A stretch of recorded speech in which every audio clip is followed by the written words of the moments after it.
اس لیے بایزید بستامی رحمۃ اللہ فرمایا کرتے تھے اگر ساری مخلوق کو میرا کنبہ بنا دیا جائے اور زمین تانبے کی بن جائے کہ اس میں ایک درخت نہ اگے، کھیتی نہ اگے، سبزی کچھ بھی نہ اگے، اور آسمان سے ایک قطرہ بارش کا نہ گرے، مجھے پھر بھی یقین ہے کہ اللہ تعالیٰ میری عیال کو رزق پہنچا دیں گے۔ اللہ تعالیٰ وہ ذات ہے جو انسانوں کو، حیوانوں کو، پرندوں کو، چرندوں کو، کیڑے مکوڑوں کو، ہر کسی کو رزق پہنچاتا ہے، حتیٰ کہ بند پتھر کے اندر کچھ کیڑے ہوتے ہیں ان کیڑوں کو بھی اللہ روزی پہنچاتا ہے۔ تو نے پتھر میں کیڑے کو پالا، خشک مٹی سے سبزہ نکالا۔ تو نے پتھر میں کیڑے کو پالا، خشک مٹی سے سبزہ نکالا۔ یہ تیرا ہے جہاں، یہ زمین آسماں اے خدایا، کس نے تیری حقیقت کو پایا۔ ہمارے اکابرین نے لکھا ہے کہ رزق کے کھلنے کے 16 دروازے ہیں، 16 کنجیاں ہیں جن سے رزق کے دروازے کھلتے ہیں۔ پہلی کنجی ہے نماز، کہ انسان اہتمام کے ساتھ، خشوع و خضوع کے ساتھ نماز ادا کرے۔ اللہ تعالیٰ فرماتے ہیں وَأْمُرْ أَهْلَكَ بِالصَّلَاةِ وَاسْتَبِرْ عَلَيْهَا لَا نَسْأَلُكَ رِزْقًا نَحْنُ نَرْزُقُكَ،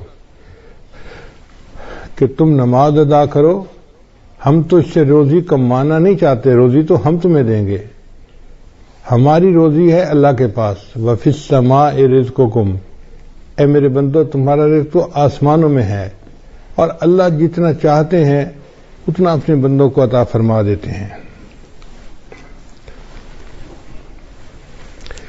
تو سب سے پہلا عمل ہو گیا کہ انسان نماز کو اہتمام کے ساتھ ادا کریں۔ آج ہم نماز تو پڑھتے ہیں مگر جیسے مرغا ٹکریں لگا رہا ہوتا ہے، ہم بھی اسی طرح اٹھک بیٹھک کر رہے ہوتے ہیں، دل دماغ کہیں اور پہنچا ہوا ہوتا ہے، جس کی وجہ سے نماز کی برکتیں سامنے نہیں آتی۔ دوسرا رزق کا دروازہ ہے استغفار کی کثرت کرنا۔ چنانچہ اللہ تعالی ارشاد فرماتے ہیں استغفروا ربکم انہ کان غفارا، اپنے رب کے سامنے استغفار کرو، اللہ گناہوں کو معاف کرنے والا ہے۔ اور حدیث پاک میں آتا ہے من استر من الاستغفار، جو بندہ استغفار کی کثرت کرتا ہے جعل اللہ لہ من کل ہم فرجا، اللہ تعالیٰ اس کے لیے ہر مشکل میں آسانی کر دیتا ہے، ومن ضیق فرجا، اور ہر مشکل کو آسان کر دیتا ہے، ورزقہ من حیث لا یحتسب، اور اسے ایسی طرف سے رزق دیتا ہے کہ جس کا اس کو گمان بھی نہیں ہوتا۔ تو گویا استغفار کے زیادہ کرنے سے اللہ تعالیٰ بندے کو رزق ایسی طرف سے دیتے ہیں جس کا اس کو گمان ہی نہیں ہوتا، اور اس کے رزق کی پریشانی کو دور کر دیتے ہیں۔ پھر تیسرا رزق کا دروازہ ہے اللہ کے راستے میں خرچ کرنا، اس کو کہتے ہیں انفاق فی سبیل اللہ۔ اس لیے کہ جو بندہ اللہ کے راستے میں خرچ کرتا ہے اللہ تعالیٰ اس کو واپس لوٹاتے ہیں۔ اللہ تعالیٰ فرماتے ہیں وما انفقتم من شیء فهو یخلفہ، تم اللہ کے راستے میں جو خرچ کرو گے وہ اللہ تمہیں اس کا بدلہ دے گا۔ ہم 1 روپیہ خرچ کرتے ہیں، اللہ ہمیں اس کے بدلے 10 عطا فرماتے ہیں، 20 عطا فرماتے ہیں، 70 عطا فرماتے ہیں، حتیٰ کہ کئی مرتبہ 1 کے بدلے 700 عطا فرماتے ہیں۔ لوگ کہتے ہیں جی کہ ہم کہاں سے پیسہ دیں، ہماری تو ضرورتیں پوری نہیں ہوتی۔ بھائی ضروری نہیں کہ انسان لاکھوں دے، جتنا بھی غریب آدمی ہے 5-10 روپے خرچ کرنا تو کوئی مشکل کام نہیں ہوتا۔ تو ہمیں چاہیے کہ ہم مسکینوں پہ، فقیروں میں خرچ کریں، یا مدارس کے جو طلباء ہیں ان کے لیے مطبخ میں خرچ کریں۔ چونکہ ہم اللہ کے راستے میں خرچ کریں گے تو اللہ تعالیٰ اس قرض حسنہ کو واپس لوٹا کر رہیں گے اور کئی گنا کر کے لوٹائیں گے۔ تو دیکھنے میں ہم 1 دے رہے ہوں گے اور دوسری طرف سے 10 ہماری جیب میں واپس آ رہے ہوں گے، مگر یہ نفع کا کاروبار ہر بندے کو کرنا نہیں آتا، لوگ پریشان ہو جاتے ہیں۔ تو پہلا دروازہ تھا نماز کو اہتمام کے ساتھ ادا کرنا، دوسرا دروازہ تھا استغفار کی کثرت کرنا، تیسرا دروازہ تھا کہ اللہ کے راستے میں اپنے مال کو خرچ کرنا،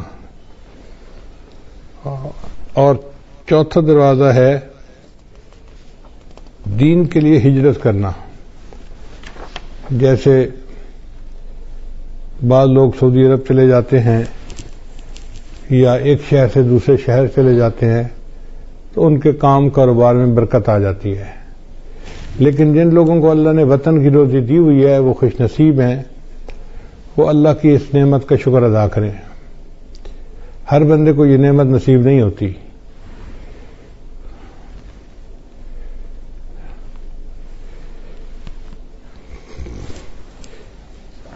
پھر چوتھا عمل ہے تقوی اختیار کرنا۔ اللہ تعالیٰ فرماتے ہیں وَلَوْ أَنَّ أَهْلَ الْقُرَىٰ آمَنُوا وَاتَّقَوْا لَفَتَحْنَا عَلَيْهِمْ بَرَكَاتٍ مِّنَ السَّمَاءِ، اگر یہ بستی دیسوں والے ایمان لاتے، تقوی کو اختیار کرتے تو ہم ان کے لیے آسمان سے برکتوں کے دروازے کھول دیتے۔ تو گناہوں سے بچنے پر اللہ تعالیٰ رزق کے دروازوں کو کھول دیتے ہیں، اور آج گناہوں کی وجہ سے رزق کے دروازے بند ہیں اور ہم پریشانیوں کا شکار ہیں۔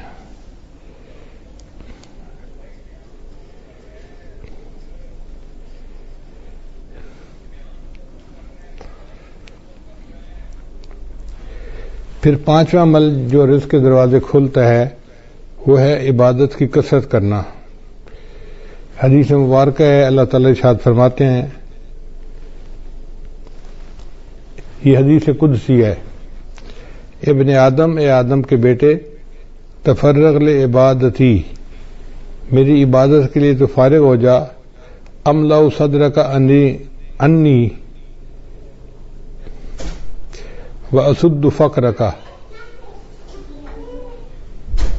املا صدرک غنن، میں تیرے سینے کو غنا سے بھر دوں گا اور تیرے فقر کو ختم کر دوں گا۔ تو دیکھیں عبادت کرنے سے اللہ تعالیٰ سینے میں بے نیازی ڈال دیتے ہیں اور بندے کے فقر کو ختم کر دیتے ہیں۔ اس لیے اللہ کا ذکر کثرت سے کرنا، قرآن پاک کی تلاوت کرنا، نیکی کرنا، یہ انسان کے رزق میں برکت کا دروازہ ہے۔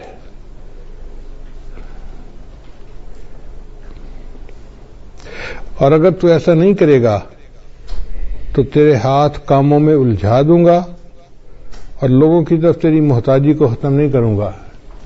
دیکھو کیسی عجیب بات کہی ہے کہ میں تیرے ہاتھ کو کاموں میں الجھا دوں گا، ویسے تو بڑا مصروف نظر آئے گا، یہ کر رہا ہوں، یہ دے رہا ہوں، یہ لے رہا ہوں، یہ فائل آ رہی ہے، یہ جا رہی ہے، یہ آرڈر ہے، یہ فلاں ہے، ہاتھ تیرے کام میں الجھے ہوں گے مگر تیرا فقر ختم نہیں ہوگا، تنگدستی ختم نہیں ہوگی۔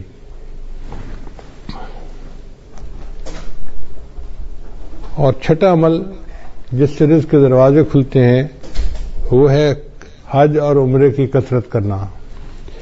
اگر اللہ تعالیٰ توفیق دے تو بندے کو چاہیے کہ کثرت سے عمرہ کرے اور بار بار حج کرے۔ دیکھنے میں تو حج اور عمرے پہ انسان پیسہ خرچ کر رہا ہوتا ہے، لیکن حقیقت میں وہی پیسہ اس کے لیے باعث برکت بن کے اس کو واپس اللہ لوٹا رہے ہوتے ہیں۔ چنانچہ نبی علیہ السلام کے پاس جب کوئی بندہ رزق کی شکایت کرتا تھا تو نبی علیہ السلام اسے مشورہ دیتے تھے کہ تم عمرہ کرو۔ عمرہ کر کے جو دعائیں مانگتا تھا تو اللہ تعالیٰ رزق کی پریشانی کو دور فرما دیتے تھے۔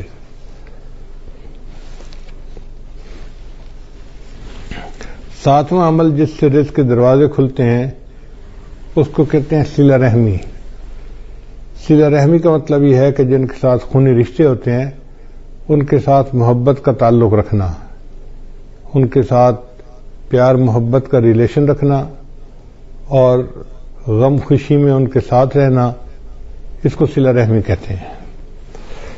چنانچہ جو بندہ صلہ رحمی کرتا ہے اللہ تعالیٰ اس کو دو نعمتیں عطا فرماتے ہیں۔ حدیث پاک میں ہے من احب ان یزاد فی عمرہ، جو بندہ اس بات کو پسند کرتا ہے کہ اس کی عمر کے اندر زیادتی ہو، یعنی لمبی عمر ہو، فیزاد فی رزقہ، اور اس کے رزق میں زیادتی ہو، برکت ہو، فَلْيَصِلْ رَحِمَهُ، اس کو چاہیے کہ صلہ رحمی کو زیادہ کرے۔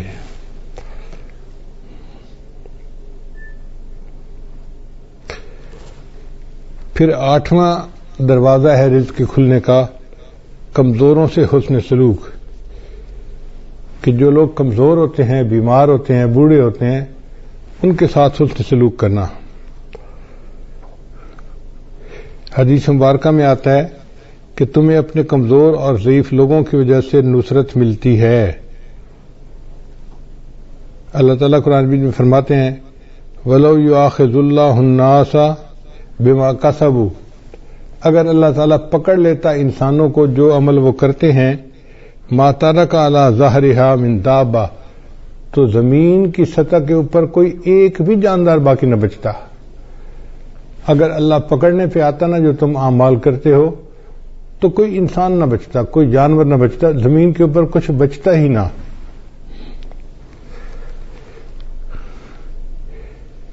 تو اللہ تعالیٰ ہمیں جو رزق دیتے ہیں وہ چھوٹے بچوں کی وجہ سے، بوڑھوں کی وجہ سے، بیماروں کی وجہ سے، عورتوں کی وجہ سے دیتے ہیں، مہمانوں کی وجہ سے دیتے ہیں۔ لہذا ان کو بوجھ نہیں سمجھنا چاہیے، بلکہ ان کی وجہ سے ہمیں رزق ملتا ہے، ہر وقت ذہن میں یہ رکھنا چاہیے۔ رزق کا 9واں دروازہ جس سے کہ انسان کا رزق کھلتا ہے اس کو توکل کہتے ہیں۔ توکل کا مطلب یہ ہے کہ انسان اللہ پر امید رکھے، اپنی طرف سے کوشش کرے اور نتیجہ اللہ پہ چھوڑ دے۔ وَمَن يَتَوَكَّلْ عَلَى اللَّهِ فَهُوَ حَسْبُهُ، جو اللہ پر توکل کرتا ہے اللہ اس کے لیے کافی ہو جاتا ہے۔ حدیث مبارکہ میں آئے لو انکم توکلون علی اللہ حق توکلہ، اگر تم توکل کرتے جیسے کہ اللہ پہ توکل کرنی چاہیے، لرزقکم کما یرزق الطیور، تو اللہ تعالیٰ تمہیں اس طرح رزق پہنچاتے جس طرح اللہ تعالیٰ پرندوں کو رزق پہنچاتے ہیں۔ وہ صبح اپنے گھونسلے سے خالی پیٹ نکلتے ہیں اور شام کو اپنے گھونسلے میں پیٹ بھرے واپس آتے ہیں۔ انسان کا معاملہ الٹ ہے، بیچارہ گھر سے پیٹ بھر کے نکلتا ہے اور شام کو خالی پیٹ گھر واپس آتا ہے۔ اور پرندوں کا معاملہ دیکھو کہ وہ خالی پیٹ گھر سے نکلتے ہیں اور اللہ ان کو پیٹ بھر کے رات کو واپس گھر پہنچاتے ہیں، جبکہ پرندے اپنے لیے کوئی چیز جمع بھی نہیں کر سکتے۔ کوئی پرندہ آپ نے ایسا نہیں دیکھا ہوگا جو سال کی روزی جمع کر لے، انسان جمع بھی کر لیتا ہے، پھر اس کا یہ حال ہے۔ اور پھر جانوروں کا رزق بھی بہت ہوتا ہے۔ آپ اگر غور کریں تو ایک ہاتھی دن میں کتنا چارہ کھاتا ہوگا، ہمارے حساب سے منوں کے حساب سے، ٹنوں کے حساب سے کھاتا ہوگا، اس کا وزن ہی اتنا ہے۔ اور ہم نے جہاں بھی جنگل میں ہاتھی دیکھا اس کو ہر وقت چرتے ہوئے دیکھا۔ تو جو ٹنوں کے حساب سے کھانا کھاتے ہیں ان کے پیٹ اللہ بھر دیتے ہیں، اور انسان بیچارہ کتنا کھا لیتا ہے، بڑے سے بڑا پہلوان ہو تو 2 روٹی، اس سے پیٹ بھر جاتا ہے بندے کا۔ تیسری روٹی دیں بھی صحیح نا تو کہتے ہیں نا جی پیٹ بھر گیا۔ تو ہمارا پیٹ بھی چھوٹا ہے اور ہم گھر سے پیٹ بھرے نکلتے ہیں اور رات کو خالی پیٹ واپس آتے ہیں۔ بہتر ہے کہ ہم اللہ تعالیٰ کے اوپر توکل کریں تو پھر دیکھیں کہ اس کی برکتیں کتنی ہوں گی۔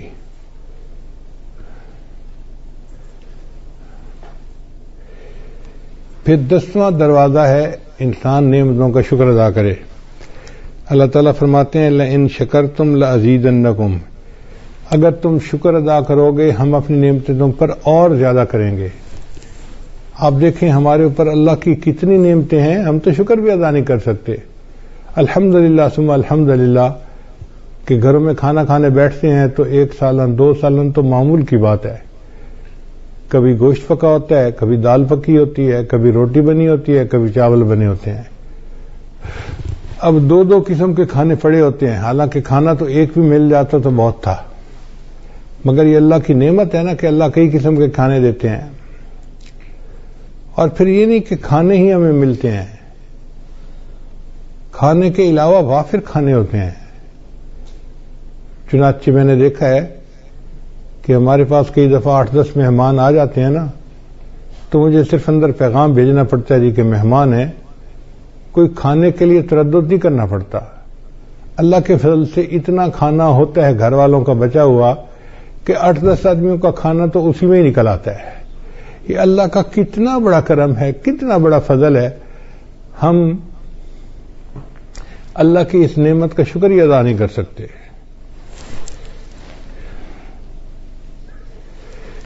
ابن عطا اسکندری رحمۃ اللہ فرمایا کرتے تھے، ملم یشکر النعمہ فقد تعرض لزوالها، کہ جس نے نعمت کا شکر ادا نہیں کیا اس نے نعمت کو اب زوال کے لیے پیش کر دیا کہ اللہ مجھے یہ نعمت نہیں چاہیے. ومن شکرہا، اور جس نے نعمت کا شکر ادا کیا، فقد قید بعقالہا، اس نے نعمت کو نکیل کے ذریعے سے پکڑ لیا، باندھ لیا اپنے پاس. یعنی جو نعمت ملتی ہے اور بندہ اس کے اوپر شکر ادا کرتا ہے، پھر وہ نعمت اللہ اس سے واپس نہیں لیتے بلکہ اس نعمت میں اور برکت عطا فرما دیتے ہیں. پھر 11واں دروازہ کہ جب بھی مرد اپنے گھر میں داخل ہو مسکراتے چہرے کے ساتھ داخل ہو اور اہل خانہ کو سلام کرے. حدیث مبارکہ میں ہے، سیدہ عائشہ رضی اللہ عنہا فرماتی ہیں کہ نبی صلی اللہ علیہ وسلم جب بھی گھر تشریف لاتے تھے تو مسکراتے چہرے کے ساتھ آتے تھے اور اہل خانہ کو سلام کیا کرتے تھے. یہ اہل خانہ کو سلام کرنا رزق کی برکت کا ذریعہ ہے. چنانچہ حدیث پاک میں ہے، ثلاثۃ کلہم ضامن اللہ، 3 بندے ہیں جن کا اللہ کے اوپر ضمانت ہے، یعنی اللہ ان کو رزق پہنچاتا ہے. ان عاش رزقا، اگر وہ زندہ رہے گا تو اللہ روزی عطا فرمائے گا، وکفا، اور روزی ان کے لیے کافی ہوگی. وَإِن مَاتَ، اور اگر وہ مر جائے گا، داخل الجنہ، تو جنت میں اللہ ان کو داخل کر دے گا. یہ کون 3 بندے ہیں؟ ان میں سے ایک بندہ ہے رجل، وہ بندہ داخلہ بیتہ، جو اپنے گھر کے اندر داخل ہو بسلام، اور گھر والوں کو سلام کرے، فہو ضامن اللہ، وہ اللہ کے ضمانت میں آ جاتا ہے.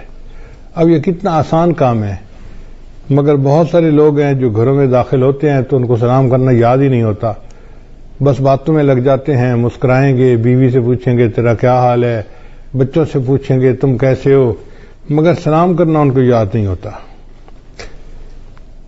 پھر 12واں عمل والدین کی فرمانبرداری. چنانچہ ہمارے بزرگوں نے لکھا ہے کہ 5 چیزوں سے رزق میں برکت ہوتی ہے. ایک، جو بندہ صدقہ فرمادامت کرے، دوسرا صلہ رحمی کرے، تیسرا جہاد کرے، چوتھا ہمیشہ باوضو رکھے، اور 5واں والدین کی فرمانبرداری کرے.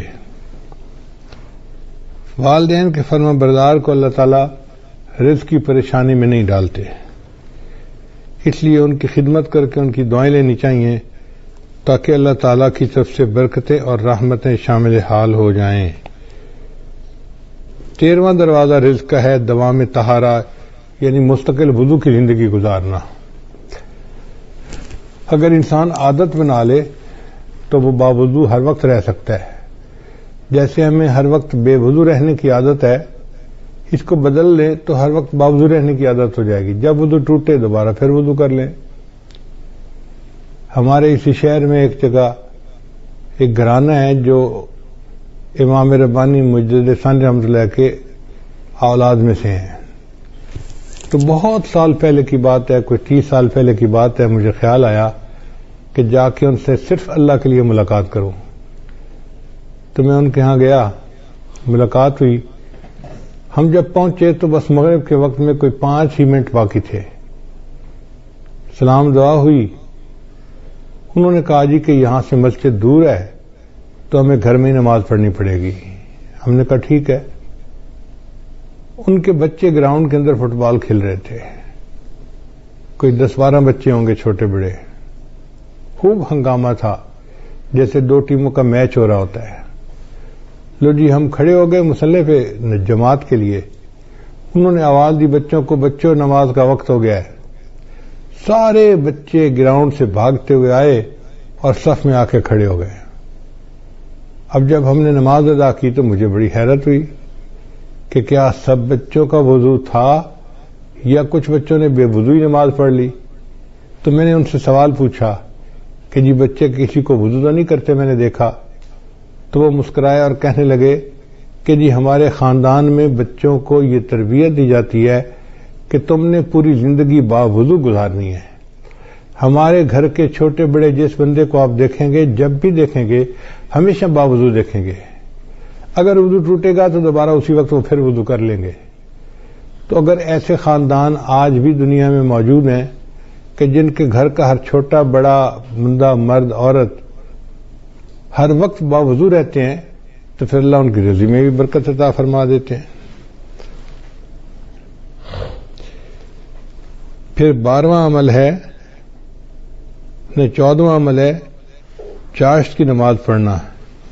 چاشت کی نماز ہوتی ہے دن کے 10 بجے 11 بجے جب ذرا سورج طلوع ہو جاتا ہے اور پاؤں جلنے لگ جاتے ہیں گرمیوں میں تو اس کو صلاۃ الضحیٰ کہتے ہیں, چاشت کی نماز کہتے ہیں. یہ وہ ٹائم ہوتا ہے جب اکثر مرد اپنے دفتروں میں چلے جاتے ہیں یا کھیتوں میں چلے جاتے ہیں یا اپنے کاروباروں میں چلے جاتے ہیں. اس وقت جو عورتیں اپنے خامدوں کو کاروبار پہ بھیج کے پیچھے مصلے پہ بیٹھتی ہیں اور نفل پڑھتی ہیں اس میں اللہ نے رزق کی برکت رکھی ہے. اب کتنی عورتیں ہیں جو رزق میں کمی کے شکوے تو کرتی ہیں لیکن وہ چاشت کی نماز نہیں پڑھتی کہ محنت کرنے کے لیے تو میرا خامد نکل گیا, پسینہ تو وہ بہائے گا.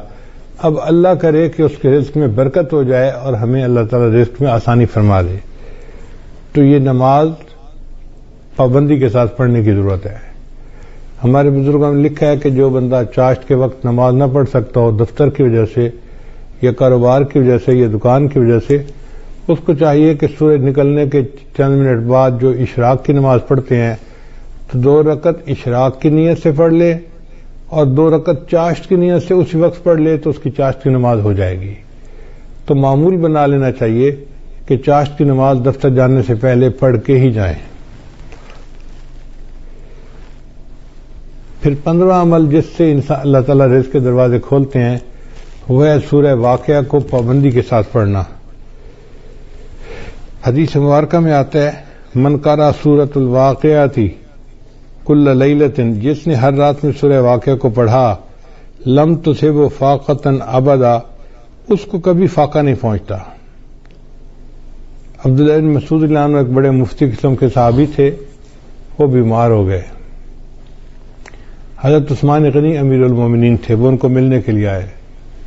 اللہ تعالی نے عثمان غنی عنہ کو مال پیسہ بھی بہت دیا تھا تو انہوں نے بات چھیڑی اور بات کرتے ہوئے کہا کہ عبداللہ بن مسعود آپ کی بیٹیاں ہی بیٹیاں ہیں, بیٹا کوئی نہیں, تو میرا دل چاہتا ہے کہ میں آپ کو بہت سارا مال ہدیہ دے دوں. یعنی میں اپنی طرف سے بتا رہا ہوں کہ جیسے میں آپ کو 5 لاکھ دینار یا درہم ہدیہ دینا چاہتا ہوں. تو انہوں نے انکار کر دیا, نہیں مجھے نہیں چاہیے. تو عثمان غنی اللہ نے فرمایا کہ آپ کی بیٹیاں ہیں, آپ کو تو پیسے کی ضرورت ہے. ان کا بیٹیاں تو ہیں مگر میں نے اپنی سب بیٹیوں کو سورہ واقعہ یاد کروا دی ہے اور میں نے ان کو بتا دیا ہے کہ مغرب کے بعد سورہ واقعہ پڑھ لیا کرو. نبی علیہ السلام نے فرمایا جو بندہ ہر رات میں سورہ واقعہ پڑھ لیتا ہے اللہ اس کو فاقے سے محفوظ فرما لیتے ہیں. یعنی ان صحابہ کا اتنا یقین پکا تھا کہ انہوں نے 4-5 لاکھ ریال ہدیہ لینے کے بجائے سورہ واقعہ کے اوپر زیادہ جو ہے نا بھروسہ کیا کہ اللہ تعالیٰ میری بچیوں کو فاقے سے بچائے گا. پھر 16واں عمل ہے دعا کرنا. تو ہمیں چاہیے کہ ہم رزق کی برکت کے لیے دعا بھی کریں. جیسے آج کی رات قبولیت دعا کی رات ہے اور اب سے لے کے جو آگے وقت آ رہا ہے یہ سب قبولیت دعا کا وقت ہے. یہ رزق کی جو فہرستیں ہیں یہ اب سے بننا شروع ہوتی ہیں اور یہ بنتی رہتی ہیں حتیٰ کہ 27 رمضان مبارک کو یہ فہرستیں اللہ تعالیٰ فرشتوں کو ہینڈ اوور کر دیتے ہیں ایگزیکیوشن کے لیے, عمل درآمد کے لیے. تو ہمارے پاس آج کی رات سے لے کے 27 رمضان تک کا وقت ہے. اس دوران ہم اللہ کو منائیں, اس کے سامنے روئیں, اس سے رزق مانگیں, اس سے صحت مانگیں, جو مانگنا ہے مانگیں. اللہ کے در میں کسی چیز کی کمی نہیں، جتنا مانگیں گے اللہ اتنا عطا فرمائیں گے، حتیٰ کہ 27 رمضان کو یہ لسٹیں فائنل ہو جائیں گی، اور اسی میں یہ بھی فیصلہ ہوگا کہ اگلے سال کس نے زندہ رہنا ہے اور کس بندے نے مرنا ہے۔ زندگی اور موت کے فیصلے بھی اس بجٹ میں شامل ہیں، جیسے رزق کے فیصلے شامل ہیں۔ تو ہم اللہ تعالیٰ سے دعا مانگیں آج رات بھی اور آئندہ بھی، ہم ابھی سے رمضان کی تیاری کریں اور ذہنی طور پہ ہم عبادت کرنے کے لیے تیار ہو جائیں اور اللہ کو منانے کے لیے تیار ہو جائیں، خوب دعائیں مانگیں۔ اگر باجماعت تراویح مسجد میں نہیں پڑھ سکتے تو گھر میں تو پڑھ سکتے ہیں نا۔ مسجدوں کی عمارتیں بند ہوئی ہیں، اعمال بند نہیں ہوئے۔ اعمال تو ہم کر سکتے ہیں، تو ہم تلاوت کریں، نمازیں پڑھیں، گھر کے اندر مجالس کریں اور اللہ تعالی سے دعائیں کریں خوب ڈٹ کے۔ جتنا مانگیں گے اتنا ہی اللہ تعالی ہمیں عطا فرما دیں گے۔ تو یہ 16 دروازے ہیں رزق کے کھلنے کے۔